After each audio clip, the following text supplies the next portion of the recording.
சுத்தினு சரகச்ச மாதிரி சுத்துது மச்சான். அப்பா இல்லாம அப்படி சுத்துதோ. எப்படியாச்சும் வாழை டச் பண்ணிடலான்னு சுத்துது மச்சான். சான்ஸ் இல்ல.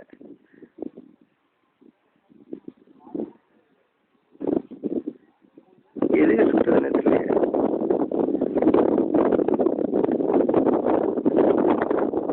பாவம் மச்சான். அது நாக்கு தொங்கி போச்சு. வாழை சொல்லிவிடு மச்சான். தலை சுத்தி விழுது மச்சான். அடிக்கிட்ட இது பண்ணி விடாம புகாட்டான்.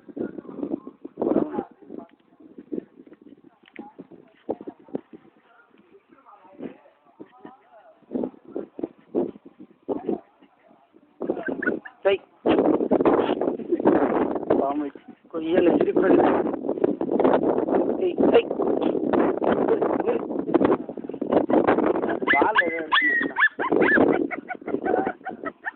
வால் எட்ட மாட்டேங்குது. ஏய் இது இருக்குடா.